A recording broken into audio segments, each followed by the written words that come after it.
కోట్లింగం గారు అయ్యా మీ గురువు గారి గురించి ఎంత గొప్పగా విన్నామంటే విన్న వెంటనే ఉన్న పనులన్నీ క్యాన్సిల్ చేసుకొని ఇదిగో ఈ ప్రకారంగా దర్శనం చేసుకోబోదామని వచ్చామండి. చాలా సంతోషం అయ్యా.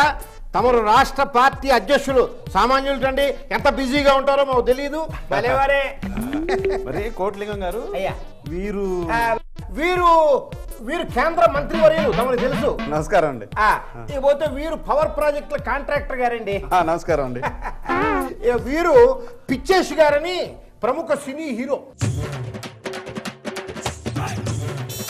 వేశారు, పప్పులో కాలేశారు. నేను సినీ హీరో పిచ్చేసిని కాదుగా. నువ్వు హీరో పిచ్చేసివేగా, ఆ మాత్రం గుర్తుపట్టలేవా ఏంటి? ఆ పిచ్చి గెంతులు చూస్తే తెలియట్లా? కనుక్కలేదు సార్, చూసారా? నేను పిచ్చేసి గారి డూపునండి. ఆయన తరపున గురూజీ ఆశీస్సులు అందుకోవడానికి వచ్చాను. ఇది ఎక్కడ విడ్డూరం? ఏదో రిస్క్ ఫైట్లకి, గుర్రం స్వారీలకి లేదా కత్తి యుద్ధాలకి డూపును వాడతారు కానీ గురూజీ ఆశీర్వాదం కోసం ఇలా డూపును పంపిస్తారా బడాయి కాకపోతే? అంటే ఒకటి వచ్చింది డూపే అయినా గురువు గారి ఆశీస్సులు మాత్రం డైరెక్ట్ గా హీరో గారికే చెందుతాయి.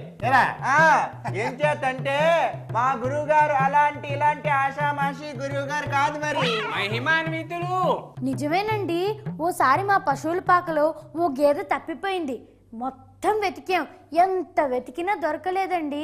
ఆ తర్వాత గురూజీ గారి దగ్గరికి వస్తే ఓసారి సంత నూతలపాడ సంతలో చూడండి అన్నారు. వెంటనే మేము వెళ్ళి చూసాం. అక్కడ చూస్తే నిజంగా మా గేదె అక్కడే ఉందండి. మాకు తెలిసిన ఒక కాంట్రాక్టర్ తన ప్రాజెక్ట్ లో జస్ట్ ఒక 10 కోట్ల లాభం వస్తే చాలనుకున్నాడు. గురువు గారి పాదావందనం తీసుకున్నాడు, 101 కోట్లు సంపాదించాడు. అందరూ అన్ని చెప్తున్నారు. కోట్లింగం గారు, మీరు మీ కాశీ అనుభవం గురించి చెప్పరేంటి? వస్తున్నా అక్కడికే వస్తున్నా. అయ్యా లాస్ట్ మంత్ కాశీ వెళ్ళానండి. అక్కడ పవిత్ర గంగా నదీ తీరంలో స్నానానికి ఉపక్రమిస్తున్నానో లేదో మన గురువు గారు అటుగా వస్తూ కనపడ్డాడు. ఇదే గురువు గారు ఏమిటి ఇక్కడ కనపడటం ఏమిటండి? అయ్యా గురువు గారు తమరేమిటండి ఇక్కడ కనపడుతున్నారు అని అడుగుతున్నాను లేదో. ఊరుకోవా, రోజు నేను ఇక్కడ మార్నింగ్ వాక్ చేసేది కాశీలోనే కదా. షాక్ అయిపోయా. సరే ఆ కన్ఫ్యూజన్లోనే ఎట్టగొట్ట ఆ స్నానం పూర్తి చేసి మన సెల్ ఫోన్లో ఆశ్రమానికి మన మేనేజర్కి ఫోన్ కొట్టా. ఏమిటండి ఏం మాట్లాడుతున్నారు? గురువు గారు కాశీలో ఉండడం ఏమిటండి, ఇక్కడ ఉంటారు. ఎక్కడి ఈ ఉప్పుగుండూరు ఆశ్రమం, ఎక్కడ కాశీ? అయ్యా గురువు గారి యొక్క మహిమలకి ఇంతకన్నా తార్కాణం నిదర్శనం ఇంకేమైనా కావాలంటే చెప్పండి. మీరు ఇంకా కాశీ విషయం చెప్తున్నారు. గురువు గారు పోయిన ఏడాది గురువు గారు పోయారా? అయ్యో, గురువు గారు అప్పుడే వెళ్ళిపోయారా? 1000 ఏళ్ళు బతుకుతారని ప్రామిస్ చేశారే, ఇలా మాట తప్పి వెళ్ళిపోయారా గురువు గారు? అయ్యో ఆపవయ్యా ఆపు. అసలు నేనేం చెప్తున్నానంటే, పోయిన ఏడాది గురువు గారు ఒబామాని, హిల్లరీ క్లింటన్ ని ఆశీర్వదించడానికి వెళ్ళినప్పుడు వారం రోజులు వైట్ హౌస్ లో ఉన్నారని మా పిన్ని కొడుకు చెప్తే నేను నమ్మలేదు. ఎందుకో తెలుసా? ఆ వారం రోజులు గురువు గారు ఇక్కడ ప్రవచనం ఇస్తూనే ఉన్నారు. త్రికాలజ్ఞులు మరి ఏకకాలంలో 2-3 చోట్ల దర్శనమిస్తారు. ఏది ఏమైనా సరే ఈ రోజు నేను గురువు గారి పాదాలు పట్టుకొని పావు గంట వదలను, అంతే. పావు గంటేనా? నేనైతే ఈ రోజంతా స్వామివారి పాదాలు చెంతే ఉంటానండి. నేనైతే నా అరచేతుల మీదుగా గురువు గారిని నడిపించుకుంటానంతే. నేనేమో గురువుగారి పాదధూళిని తీసుకెళ్లి మా హీరో గారికి ఇస్తాను. నీలాంటి భక్తులందరికీ సరిపడ ధూళి శ్రీవారి పాదాలకు ఎప్పుడూ ఉంటుంది. ఇంకా సేపట్లో వారు తమ అందరినీ అనుగ్రహిస్తారు. మీరు మీ ఇష్టం వచ్చిన సేపు వారి పాద సేవ చేసుకొని తరించండి.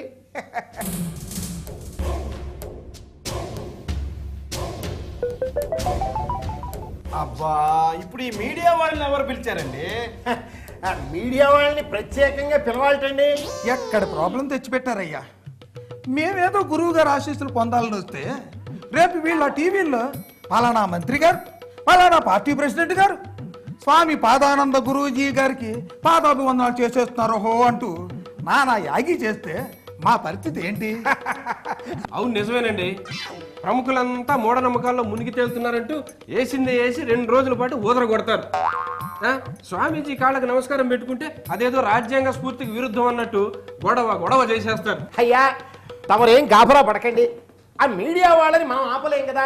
అలాగని చెప్పి గురువు గారి ఆధ్యాత్మిక వైభవాన్ని ప్రపంచం నుంచి మనం దాచిపెట్టగలమా? అవును, మరి ఈ మారుమూల పల్లెటూరులో ఉన్న గురువు గారి గురించి ప్రపంచం మొత్తానికి తెలియాలంటే మీడియా పబ్లిసిటీ అవసరం ఉంటుంది కదా. పెద్ద పెద్ద వాళ్ళందరూ కట్టకట్టుకొని వచ్చేసారు. పాద పూజలే చేసుకోవడానికేనా? ఎంతవారులు అయినా పాతదాసులే గురు. అయినా ఇవాళ రేపు సెల్ ఫోన్ లేని స్టూడెంట్స్, ఆశ్రమాలకి రాని పొలిటీషియన్స్ ఎక్కడైనా ఉన్నారా?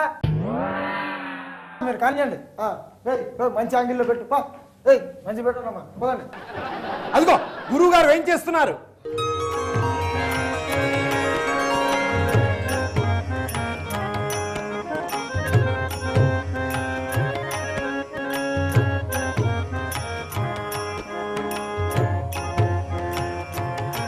ఆహా ఆహా, ఏం సౌందర్యమయ్యా!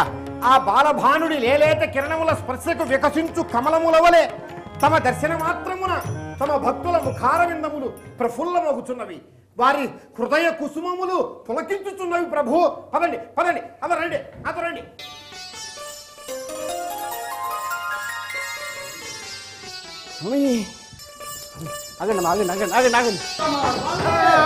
అయ్యా అమరు ఇక్కడ నిరీక్షించండి, ఆవేశపడవకండి. బాయ్, చూస్తుండండి రా బాబు. ఉండండి ఉండండి, మాదేనండి. ఒక్క నిమిషం, ఒక్కటే నిమిషం.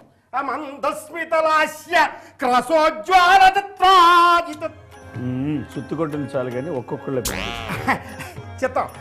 మంత్రి గారు తమరు దయచేయండి, రండి. మహద్భాగ్యం. అయ్యా కోట్లంగి గారు, ఏమిటండి? మీడియా ఉంది కదండి, ముందు పాదాభివందనం ఎలాగా? పదండి పదండి, మీరు దయచేయండి.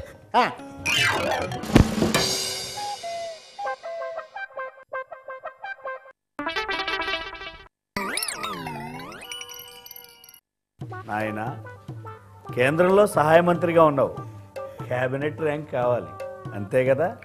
పాదాల మీద పడ్డావుగా, కోరిక నెరవేరుతుంది పో. ధన్యుండి గురూజీ, అంతా మీ ఆశీర్వాదం. నెక్స్ట్ పార్టీ ప్రెసిడెంట్ గారు తమ రావాలి రావాలి.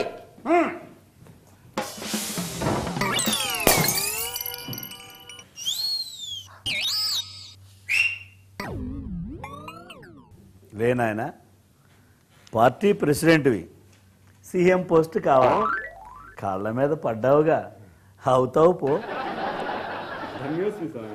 శుభం భూయా. పిచ్చేష్ గారు రావాలి రావాలి.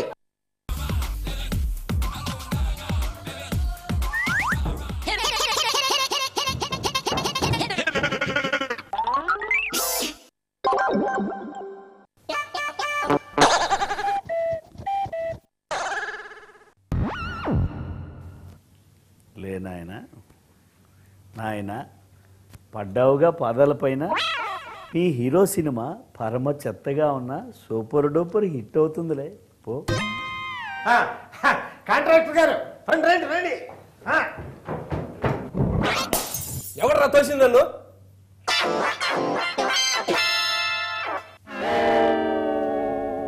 నాయన 100 కోట్ల కాంట్రాక్ట్ కావాలనుకున్నావు, పాదాల మీద పడ్డావుగా, 1000 కోట్ల కాంట్రాక్ట్ దక్కుతుంది పో. అదే మరి.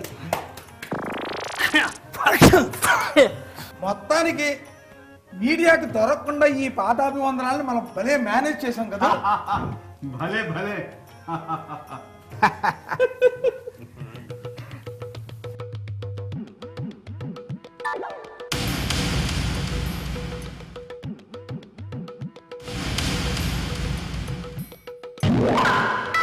అయ్యో అక్కడ చూడండి. ఆయుష్మాన్ భవ. నాయన చూసారా, మీరేమో అనవసరంగా మీడియా వాళ్ళని చూసి కంగారు పడ్డారు, టెన్షన్ పడ్డారు. వాళ్ళకి దొరకకూడదని చెప్పి నానా రకాల ప్లాన్లు వేసి మరి ఒకళ్ళు తట్టుకొని పడ్డట్టు, ఒకళ్ళు కాలు జారి పడ్డట్టు స్వామివారికి పాదాభివందనాలు చేసుకున్నారు. వాళ్ళని చూడండి దర్జాగా, ఏ టెన్షన్ లేకుండా ఎట్లా పాదాభివందనాలు చేసుకుంటున్నారో అట్లా ఉండాలండి. కారణ జన్ములైన గురూజీ గారు ఎంత వారినైనా తన పాదాల చెంతకు రప్పించుకోరు. ఆహా, ఆలస్యంగా చెప్పిన అక్షర సత్యం చెప్పావు గురు.